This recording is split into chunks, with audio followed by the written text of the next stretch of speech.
Ya, bismillah, assalamualaikum warahmatullahi wabarakatuh. Kembali di channel ini di bimbingan belajar Ar-Rayhan. Nah, pada video kali ini kita akan membahas ya part ke-24 latihan soal persiapan TKA Matematika kelas 6 SD terkait tentang materi geometri. Apakah kalian sudah siap untuk belajar bersama kami? Nah, kalau misalnya kalian sudah siap, jangan lupa untuk subscribe channel ini, nyalakan loncengnya. Yuk kita mulai pembahasan soal kita.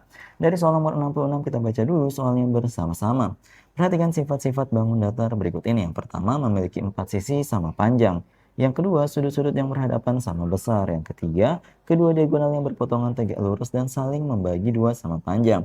Yang keempat, tidak memiliki sudut siku-siku. Bangun datar yang dimaksud adalah belah ketupat. Manakah pernyataan berikut yang benar terkait dengan bangun datar tersebut? Pertama, di sini dikatakan luasnya dapat dihitung dengan rumus L sama dengan 1/2 kali D1 kali D2 dan seterusnya. Nah, kita akan coba untuk menyelesaikan satu persatu pernyataannya untuk menyimpulkan bahwa dia benar ataupun salah. Nah, tetapi sebelum itu, di sini kami sudah berikan gambar sebuah belah ketupat. Gambarnya kurang lebih seperti ini. Dia sangat mirip dengan layang-layang. Jadi untuk layang-layang itu dia modelnya dia memanjang di salah satu sisinya. Nah, kalau belah ketupat itu dia modelnya sama seperti ini ya. Semua sisinya itu sama seperti yang disebutkan dalam soalnya nomor 66 tadi. Nah, di sini ya kita akan cek masing-masing pernyataan apakah benar ataupun salah. Dimulai dari pernyataan yang pertama dikatakan luasnya dapat dihitung dengan rumus L sama dengan 1/2 kali D1 kali D2. Nah, jadi rumus antara layang-layang dan juga belah ketupat ternyata sama. Ya, rumusnya benar yaitu luasnya adalah sama dengan 1/2 dikaliin dengan D1 kali D2. D1 dan 2 itu yang mana, Kak? Nah, di sini D1-nya itu yang mana? D1 adalah yang ini, diagonal 1 ya. Nah, D2 nih yang mana? Yang ini, yang satunya lagi. Nah, ketika D1 dan 2-nya sudah kita tahu, maka kita sudah bisa mendapatkan luasnya. Nah, di sini berarti pernyataan pertama adalah pernyataan benar, maka kita centang.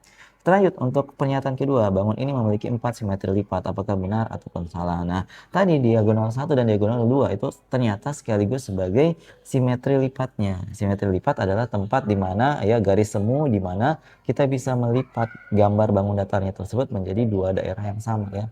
Jadi dapatkan dua daerah yang sama atau garis pemisah antara daerah yang kiri dan daerah yang kanan dengan daerahnya itu adalah nilainya sama luasnya. Nah, di sini ya kalau kita lihat itu nggak ada garis simetri lipat yang lain ya, hanya ada dua pada gambar belah ketupat. Maka dapat kita simpulkan bahwa pernyataan yang kedua ini adalah pernyataan yang salah. Faktanya hanya ada dua simetri lipat pada gambar bangun datar yang belah ketupat ini.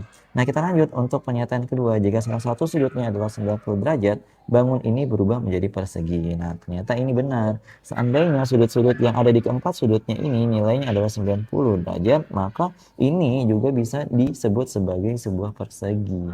Nah, ini adalah pernyataan yang benar ya. Salah satu pengetahuan umum yang harus kalian ketahui terkait tentang belah ketupat yang ketika dia sudut-sudutnya 90 derajat maka jadinya adalah sebuah persegi. Nah, kemudian kita lanjut, kelilingnya dihitung dengan rumus 4 kali sisi. Nah, ternyata benar. Jadi katanya tadi kan dalam soal ciri-cirinya adalah memiliki sisi yang sama. Ketika kita mau cari kelilingnya ya udah kita jumlahin aja semua sisi-sisi yang sama tadi. Maka yang pernyataan keempat adalah pernyataan yang benar. Sehingga dapat kita simpulkan dalam soal nomor 66 ini pernyataan yang benar adalah pernyataan 1, 3, dan juga pernyataan keempat. Seperti itu, semoga kalian paham. Kita lanjutkan ke soal berikutnya. Nah, di soal nomor 67 kita baca dulu soalnya bersama-sama. Sebuah persegi panjang memiliki keliling 40 cm. Diketahui panjangnya 4 cm lebih panjang daripada lebarnya. Manakah pernyataan berikut yang benar terkait tentang bangunan tersebut? Nah, di sini kita akan coba cek dari di sini pernyataan pertama dulu ya. Dari pernyataan pertama, kita cek bahwa dikatakan lebar persegi panjang tersebut adalah 8 cm. Apakah benar? Nah, persegi panjang kita tahu bahwa rumusnya adalah keliling sama dengan 2P tambah 2L. Nah, diketahui dalam soal panjangnya 4 cm lebih panjang daripada lebarnya. Maka kita bisa tulisin P sama dengan L-nya ditambah 4. Maka di sini persamaan ini kita masukin ke dalam persamaan kelilingnya tadi. Maka kita ganti P-nya dengan L tambah 4. Maka kita tulisin dengan 2 dalam kurung L tambah 4. Kita ganti P-nya dengan L tambah 4 tersebut ditambah dengan 2L. Nah, ini tadi kelilingnya itu panjangnya 40 ya, kita sama dengan yang 40. Kemudian kita lakukan operasi kali masuk nih. 2 kali L adalah 2L, kemudian 2 kali 4 adalah 8. Tambah 2L itu sama dengan 40. Nah, kita selesaikan 2L tambah 2L adalah 4L. Positif 8-nya kita pindah ke ruas kanan menjadi pengurang, berarti 40 dikurangin 8. Maka 4L kita peroleh sama dengan 32, maka lebarnya itu kita peroleh dengan cara 32-nya kita bagi dengan pembagi ya. Pembaginya adalah berapa? Pembaginya adalah koefisien dari variabel L, yaitu dibagi 4. Maka L-nya adalah 8 cm. Nah, setelah kita dapat lebarnya 8 cm, kita coba masukin ke dalam persamaan yang tadi, persamaan pertama. P sama dengan L tambah 4, maka L-nya 8, berarti 8 tambah 4, maka P-nya adalah 12. Nah, kita cek lebarnya apakah benar 8. Nah, ternyata benar 8. Maka pernyataan pertama adalah pernyataan yang benar. Kita lanjut.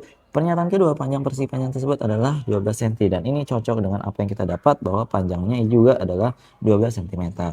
Kita lanjut. Untuk pernyataan ketiga, katanya luasnya adalah 96. Kita cek dulu. Nah, luas dari persegi panjang adalah panjang dikali dengan lebar. Ya, panjangnya 12 dikali dengan lebarnya 8. 12 kali 8 adalah 96. Dan ini sesuai dengan yang pernyataan ketiga. Maka pernyataan ketiga adalah pernyataan yang benar juga. Dan kita cek pernyataan terakhir, perbandingan panjang dan lebar. Ya, lebarnya 8, kemudian panjangnya 12. Ya, panjang banding lebarnya. Kalau kita sederhanain, kita bagi dengan 4, maka kita akan dapatkan bahwa 3:2, dan ini adalah pernyataan yang benar. Maka pernyataan yang keempat juga ternyata pernyataan yang benar. Maka dapat kita simpulkan bahwa di soal nomor 67 ini semua pernyataan yang benar. Seperti itu, semoga kalian paham. Kalau ada yang ingin kalian tanyakan, komen aja di kolom komentar. Kita lanjut ke soal berikutnya. Di soal nomor 68 kita baca dulu soalnya bersama-sama. Sebuah akuarium berbentuk balok memiliki ukuran bagian dalam yaitu panjangnya 80 cm, lebarnya 50 cm, dan tingginya adalah 40 cm. Akuarium tersebut baru terisi air setengahnya. Berilah tanda centang pada kolom benar atau salah untuk setiap pernyataannya. Nah, di sini ya, ini pasti akan berbicara tentang volume. Nah, coba kita hitung dulu volume dari balok tersebut. Maka ingat volume dari balok adalah panjang kali lebar kali tinggi. Panjangnya 80, lebarnya 50, kaliin dengan tingginya 40. 8 kali 5 itu 40 ya. 40 kali 4 itu berarti berapa? 160. Kemudian kita tempelin 0-0-nya. Nah, kayak gitu. Berarti ini adalah satuannya cm pangkat 3.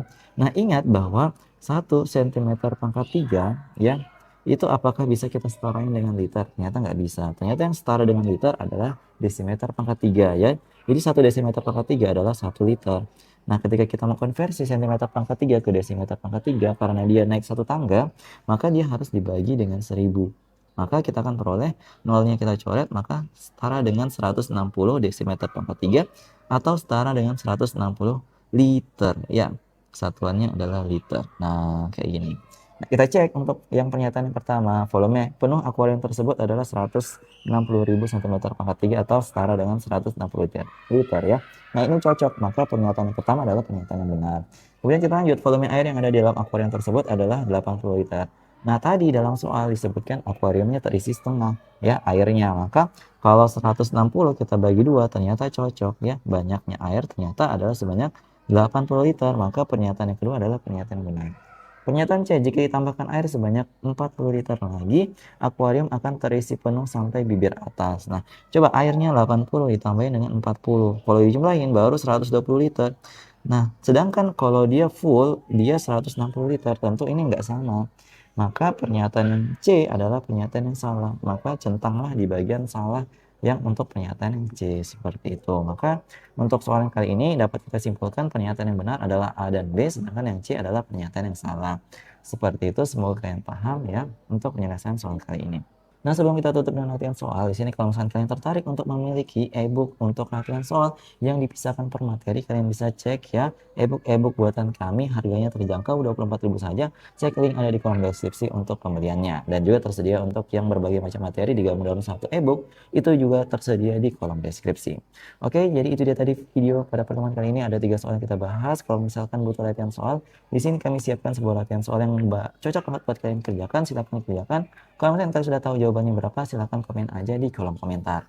Nah, jadi itu dia tadi video pada pertemuan kali ini. Semoga bermanfaat buat adik-adik sekalian. Kalau misalkan kalian suka dengan video ini, jangan lupa untuk like, share, dan subscribe channel ini. Sampai jumpa di video selanjutnya. Wassalamualaikum warahmatullahi wabarakatuh. Bye-bye.